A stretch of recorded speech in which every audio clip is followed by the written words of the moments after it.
This isn't a male loneliness epidemic. This is a skills gap. Men are not uniquely lonely. Men and women are both experiencing that, but men are just not great at connecting. They don't have a lot of good friends that they can outreach to and share some of the things that they're really struggling with. While really drunk one night, I told my mates I was struggling a lot and never had any of them reach out. That whole men are more lonely narrative, and it's like at an epidemic rate, is actually completely false.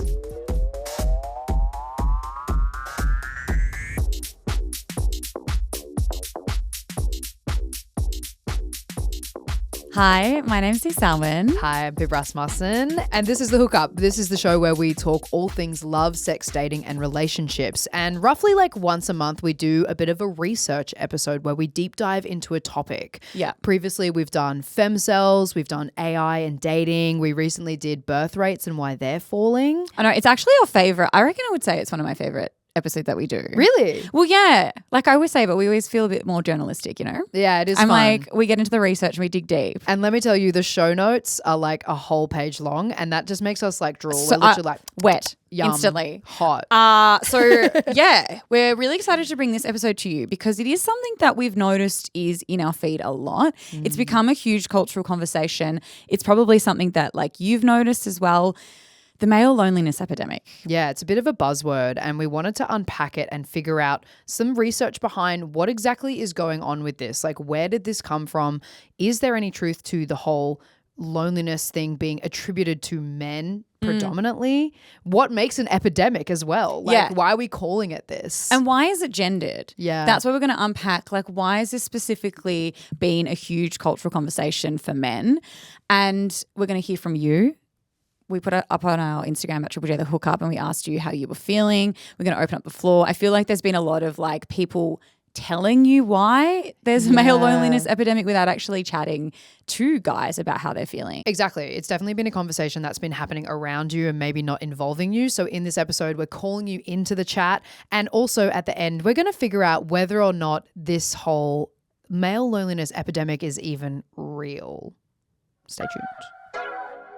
So let's unpack what the male loneliness epidemic actually is. I think we're going to have a very different idea of what the male loneliness epidemic is by the end of this episode. But when you put it into Google, when you look it up, the male loneliness epidemic refers to the increasing isolation and lack of deep, meaningful connection among men, often leading to negative health outcomes like depression, heart disease, and even premature death. Yeah, so it sounds grim as soon as you say that. But, you know, we were trying to figure out, like, why did it become such a huge cultural conversation? I feel like when I think of the male loneliness epidemic, my brain goes to men's mental health. I feel like that has been a lot of the conversations we've had with people like Dr. Zach Seidler has been around the suicide rates for men and men's mental health and how much they're struggling. And that seems to be a huge part of this conversation. Yeah, another thing that I think of as well is like, as we said, manosphere as well. It seems to be this focus of guys who might be picking up some like right-wing or conservative content in their algorithms. We know that it gets pushed a lot, especially for younger men and boys. And that kind of like wokeism of like, oh, women and society are rejecting us. Like that's something that I have heard so much chat about when it comes to male loneliness, and they are pointing the finger at that part of society being like, this is why we're lonely. Which is like ties to the dating stuff, right? It's like men are becoming increasingly more single, that people are then inferring that they're lonely, and then it's become this conversation around, well, like who's to blame? And like Pip said, you might have seen the male loneliness epidemic term in your feeds, but depending on your algorithm, it could be completely different about the content that you're consuming around that and kind of the reasoning compared to like the person next to you. So like a lot of women are getting fed content in their algorithm around the male loneliness epidemic being like, it's self-inflicted, men deserve it, they've put it on themselves. Yeah. And then you might be a guy who we know that research shows within 20 minutes, TikTok will feed you something that's right-wing. Yeah. It might be women have caused you to be lonely. Yeah. You're losing out on things that are inherently yours. Like you deserve to be successful. You deserve to be with a hot babe on your arm. Exactly. It's not like a lot of helpful and productive conversations around this term in general. So hopefully I think we're going to open it up and have some of those and actually deep dive into it with a little bit of nuance and not attack straight away, because I think we want you to come out of this feeling like a bit more seen and understanding of what this term is and whether you resonate with it or not. Yeah. And if it's real. Yeah. If it is real. If it's even real. Yeah. So we kind of mentioned before, like, what even does epidemic mean in terms of this? Because to me, it sounds like they're trying to frame this as like a public health scare. And it sounds like something that like COVID almost. Like it's like something that you want to get immunized against. Love it. Immunized against. So it's sort of like an outbreak of something that happens rapidly. I guess COVID is probably a good example of that, or anything that you have to get medically treated. So it is interesting how this word has been tacked on to this, and I think we're going to find out in this episode whether or not it has been a rapid outbreak of loneliness amongst men and an epidemic. Yeah. Well, this is the thing. So when I first started hearing the conversations around male loneliness epidemic, that's where my brain went. I went, oh my God, this is like a public health crisis. It's a crisis. This is exceeding rates like of loneliness for men. I didn't question it because it was so prevalent in all of the media I consume, in my algorithm, and I was like, fuck, this is like a really big concern. And I genuinely was really concerned, and I was like, we need to do something about this. We need to have these conversations. But what is so interesting is when we actually started looking into the research, Pip, that whole men are more lonely narrative, and it's like at an epidemic rate, is actually completely false. Yes, exactly. So we know as a whole, society is more lonely. And what's interesting is that men are not more lonely than anybody else. And we did so much research into this. We found this British study, a new analysis of Office for National Statistics data shows that the number of people who are chronically lonely has risen from the start of the pandemic from 6% to 7.1%. In the US, according to this Pew survey that we've linked in our show notes, 16% of men said that they're lonely all or most of the time, but so are 15% of women. Yeah. And then this study from the UK reckons that women are more lonely. So this happened in 2023. Women are significantly more likely to be chronically lonely than men. 6.3% of men are chronically lonely, while 7.6% of women are chronically lonely. So and there's so many surveys like this, right? Like it is so interesting to see that men aren't more lonely than women. Yeah. And it is not an epidemic in that sense. No. And something that we found really interesting getting into the weeds of this is like the definition of loneliness versus social isolation. So there was this really cool study done in Australia from the Australian Institute of Health and Welfare. They recognized that men experience more social isolation than women. So you might be thinking, what is the difference between loneliness and social isolation?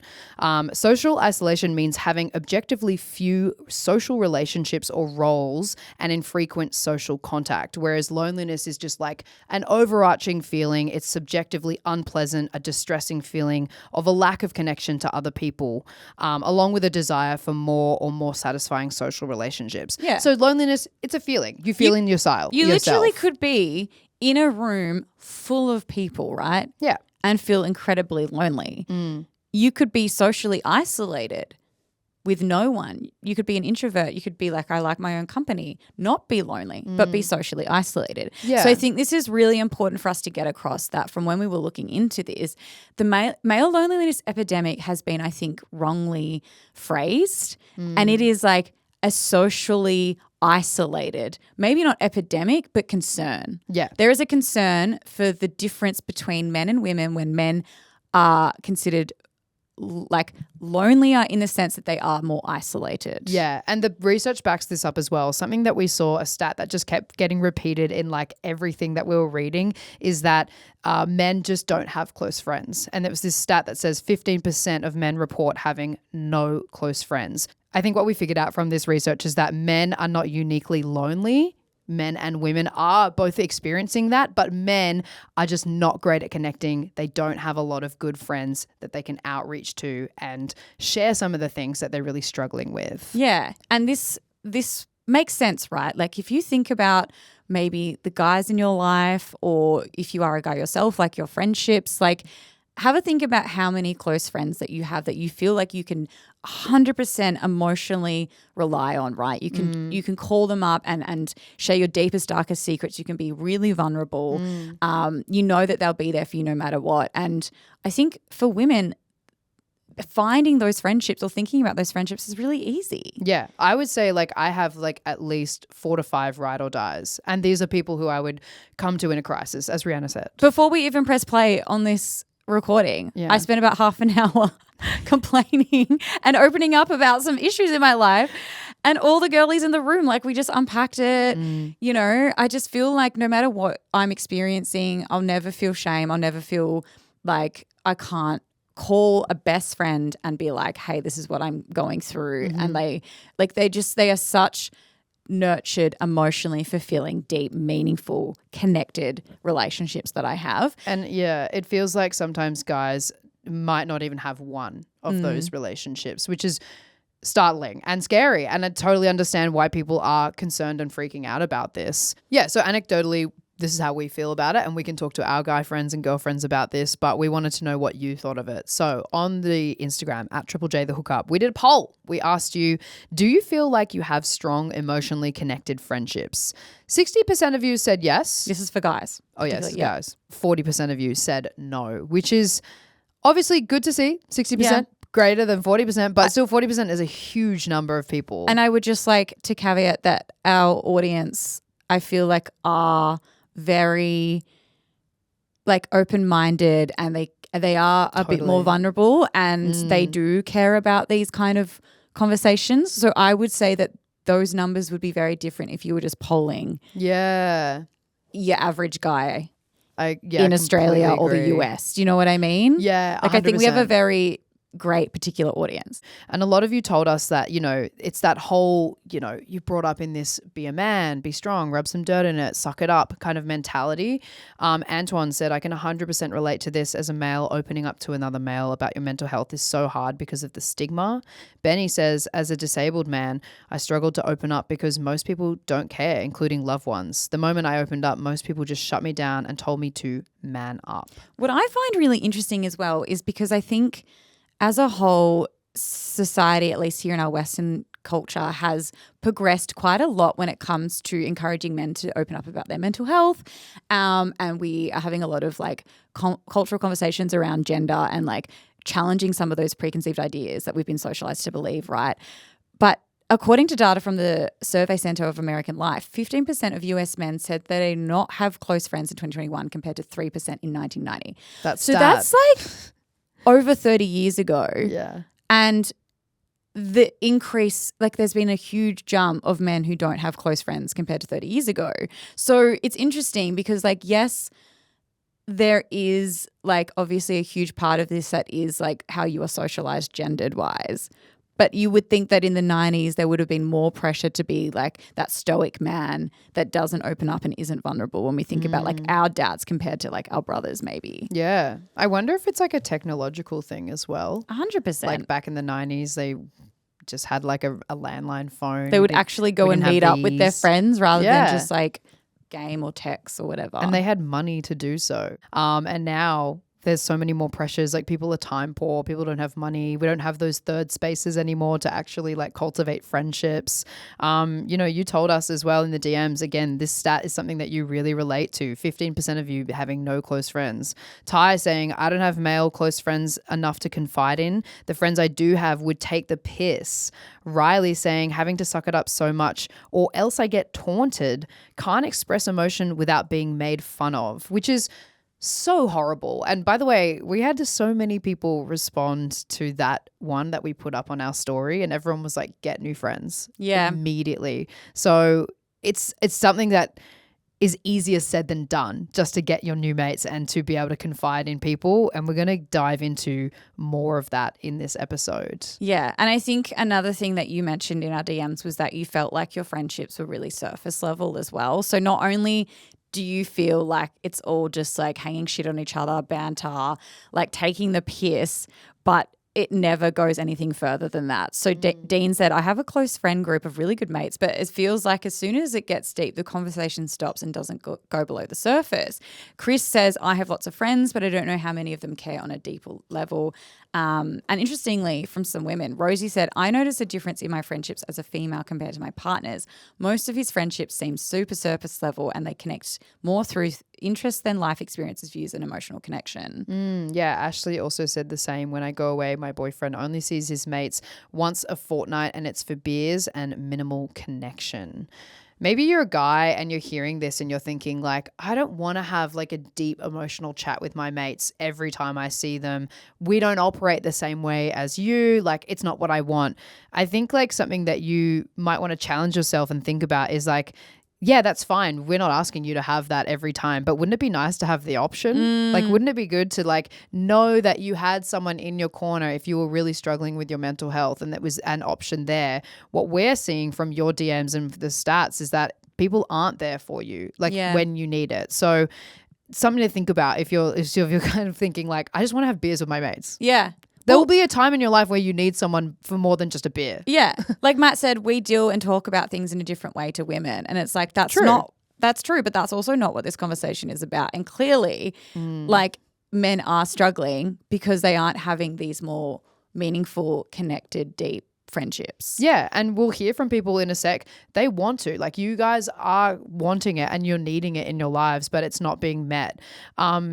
Going back to what Matt said as well about like talking in a different way, like it is interesting to look at the studies on that because it's true. Like, guys do divulge their sort of like emotions and secrets and what they're going through in a different way in terms of like always doing it around a group activity.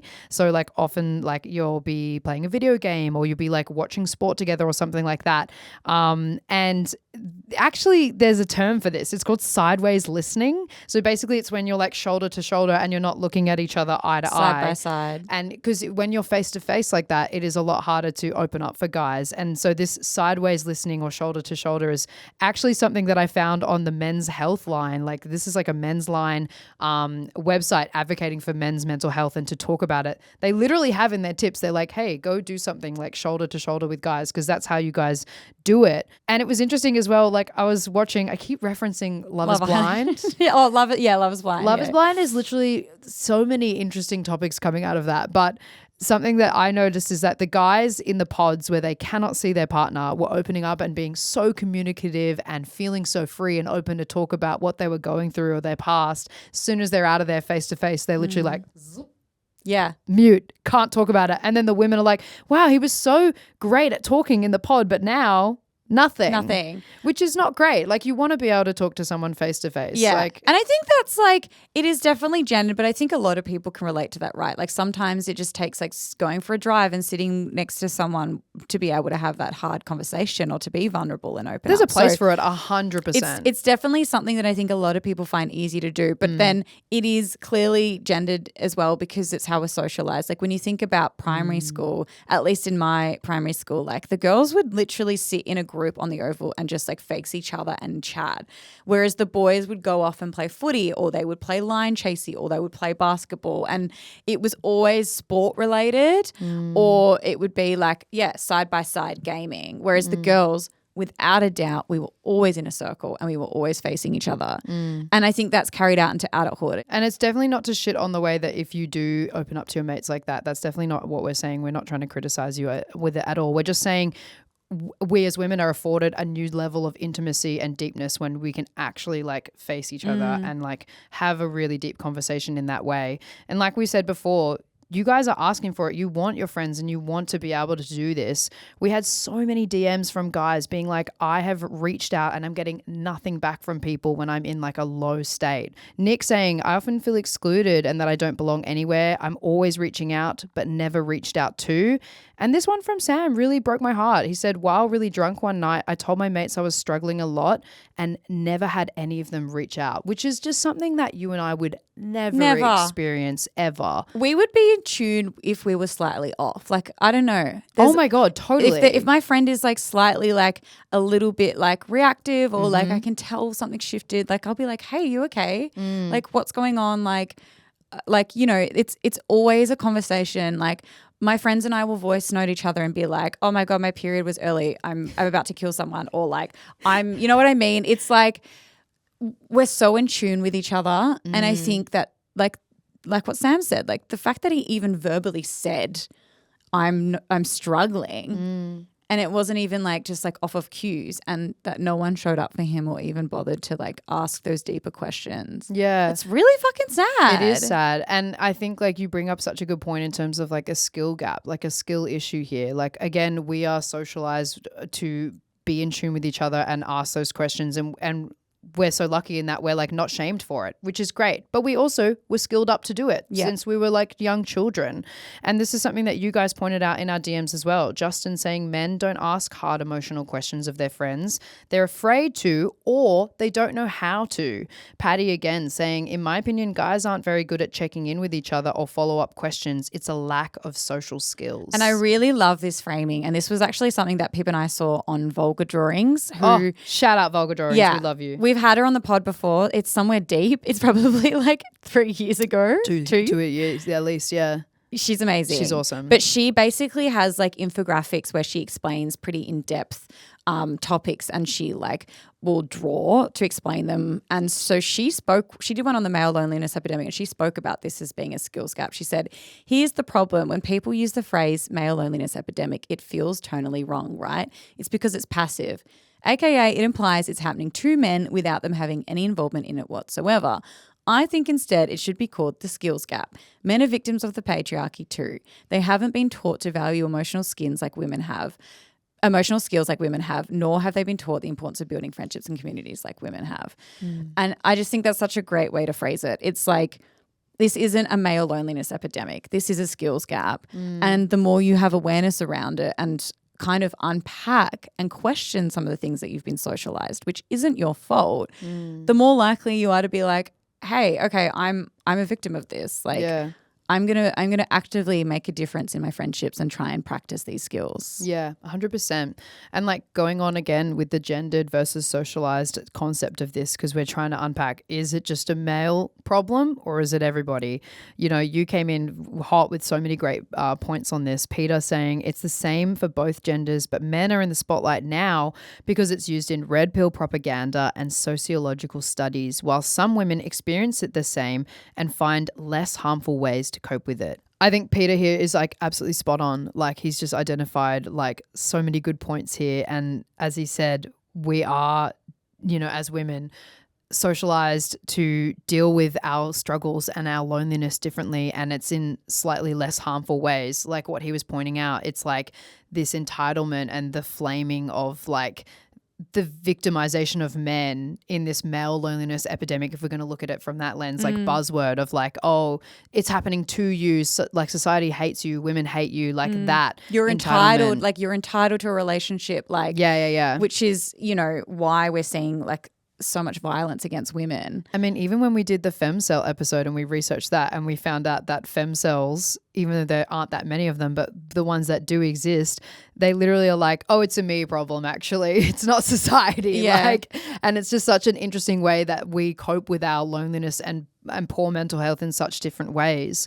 Okay, so speaking on that, and this is a content warning for anyone who's struggling with their mental health, in particular suicide, like maybe just take a beat and come back to this when you feel ready, because we're going to talk about it a bit. Because I think something that really comes up a lot when we talk about the male loneliness epidemic is people talking about the high rates of male suicide, which is factually correct. Like it is absolutely happening. Like they are concerning for sure. But there's not as much spotlight on like how women are faring in this as well, right? Yeah, and I think it's worth unpacking a bit about the mental health concerns, right? Because I think, like Pip said, it is something that is hugely fed into us, into our feeds around the male loneliness epidemic. It's men's mental health. Very concerning, very important that we're having this conversation. But I think what's not talked a lot about is the fact that women are significantly more likely than men to be diagnosed with mood disorders. So that's things like depression and anxiety. For example, in the US, 26% of adult females reported diagnosed depression compared to 14% of adult males. Whoa. Which is huge. And we see that men do make up 3/4 of suicide deaths annually. But women have higher rates of suicide attempts. So women make up 2/3 of those attempts. Yeah. And they're more likely to have the higher rates of ambulance attendance and hospitalizations as a result of suicide attempts. Which is, again, something that you don't see in your feed. And we're definitely not trying to make it like an us versus them argument. Absolutely not. And we're not trying to compare and be like, we have it worse or you have it worse. We're literally trying to open this conversation up and be like, it is so much more nuanced than you think. Again, what you're getting on your social media could be different from us, but we're trying to like make sure that you get all the facts on this. Yeah. So another really interesting perspective that you pointed out to us in our DMs was again, the sort of socialized versus gendered argument about how we're brought up in our friendships and what we learn from our friends. Jez said, I was married to an amazing woman and my male friends were all hetero. I came out as queer. I made a new queer family, mainly gay friends, and they are better at friendship. This is something that you and I were discussing and we were like, oh my God, we have so many beautiful gay guy friends who we can talk to any day of the week and they feel very comfortable opening up to us and vice versa. Because it's like this whole argument of like, this is just men, how men are. They're like stoic and strong and we have friendships differently. It's like so many of my queer male friends. Brendan, my platonic life partner. Shout out, is probably the most like intimately deep friendship I've had. You know, I lived with him for so long, for years, and we had such a strong, deep friendship. Yeah. And that's a man. Yep. Do you know what I mean? Yeah. So like this whole argument of just like we are just different. It's like, no. Yeah. You may have been socialized depending on your childhood. Yeah. But like this isn't a biological thing. Yeah. And it's interesting as well because we got this DM from H.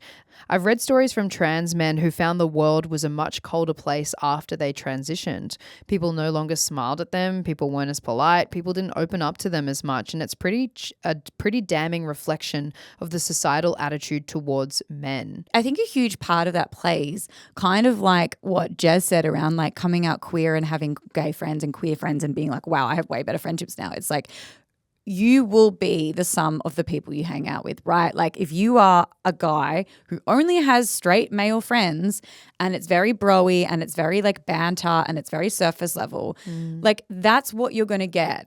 If you branch out and make new friends and like find people who relate to you, whether like they're all genders, they're all different sexualities, they're women, they're whatever, and you probably have put yourself in a position to have better, more meaningful, deeper friendships. Yeah. And feel less socially isolated. Yeah. It's interesting you mentioned that as well because something that we've spoken about on this show a lot is like when you're dating someone and they have sisters or they have a lot of female friends, you're like, oh, green flag, because they've been socialized in a way and they feel more comfortable to tap into that. And this is something that you told us as well on our Instagram.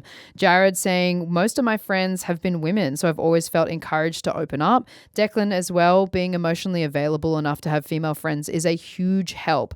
I think men who can't sustain a friendship with a woman are clearly not going to be able to discuss their emotions with anyone in general.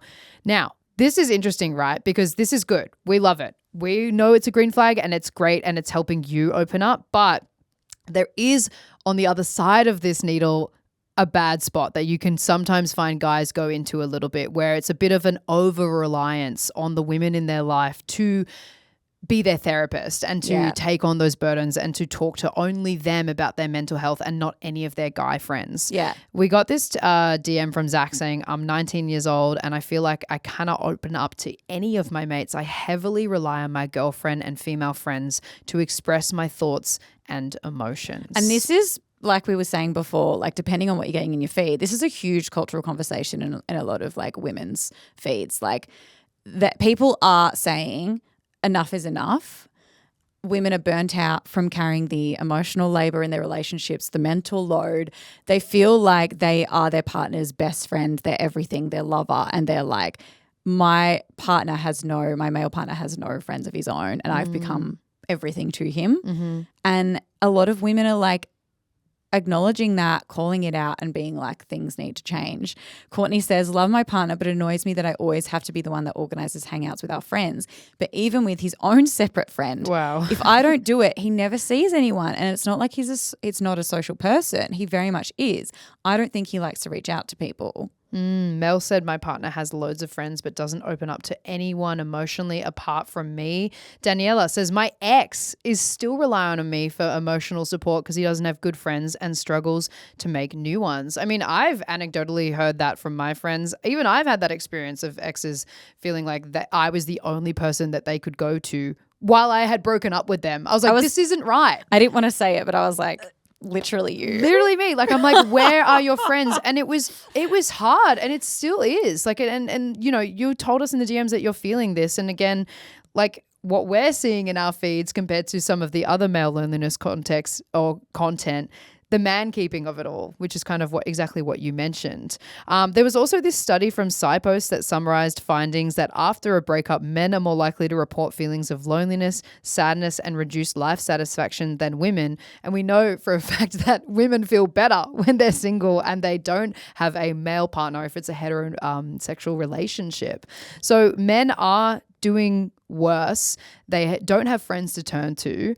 And so in some cases, not all, women are bearing the brunt of this emotional labor, which is really, really tough. And this is, as you said, this is what we're seeing in our feeds, and people are frustrated by it.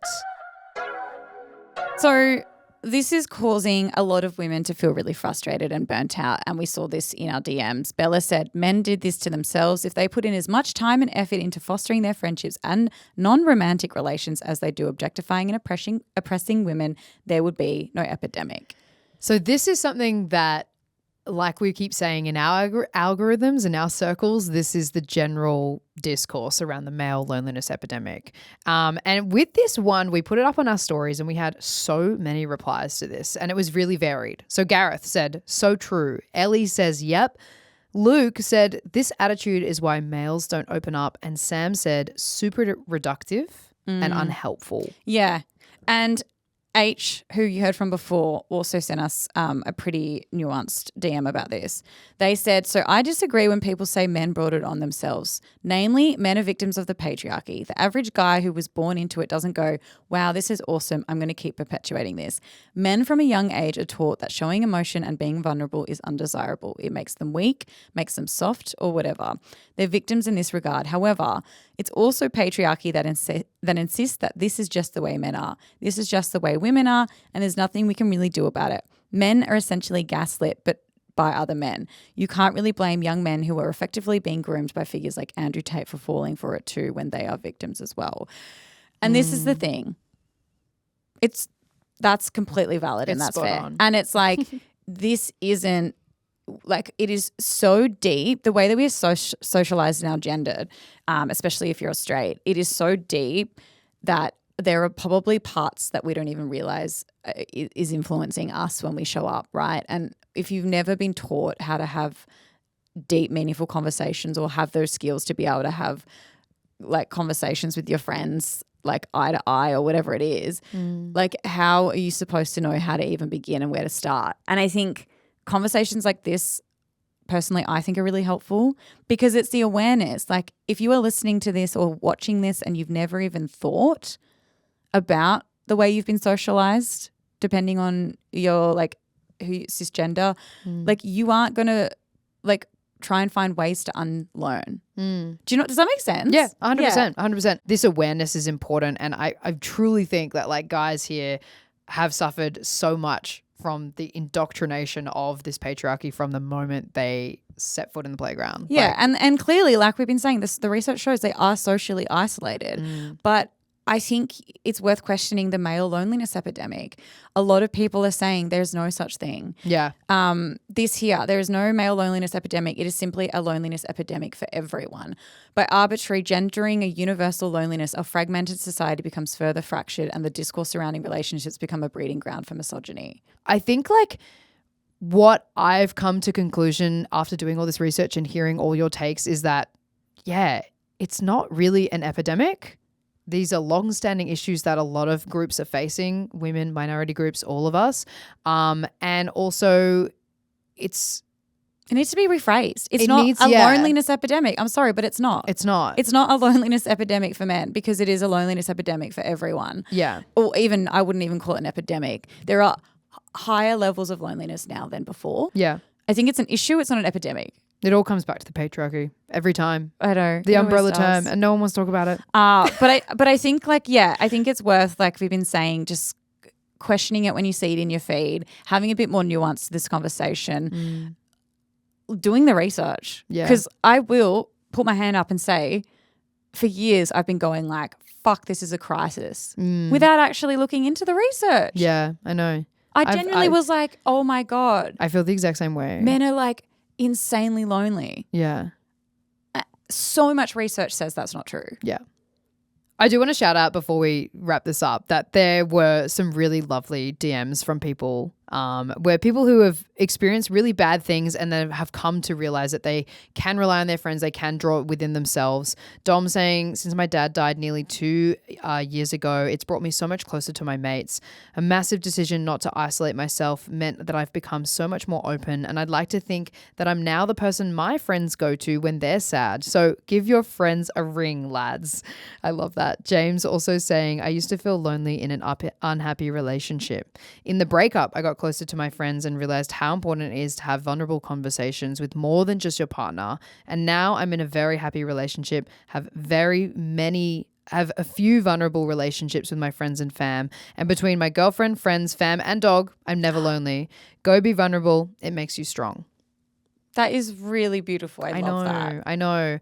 Yeah. I think not one person can be everything to you. So if you are relying on your female friends and your girlfriends, just make sure that you include your mates in this as well. And look, obviously there's so much that we could have drawn out of this topic. I think we should probably. Huge. It was dense. There was just so much research to it. And there's so much I'm now thinking, I'm like, fuck, we didn't include that. And that, I know. And that. There's so much we've missed. But look, we're just out here trying our best. Yeah. But hopefully we brought something to you that you didn't know before. Hopefully you've learned something from this episode. And if there is anything that you want us to cover, maybe we could do a part 2, whatever it is, let us know. You can DM us on our Instagram at Triple J The Hookup. All right. We'll see you next time. Okay, bye. Bye.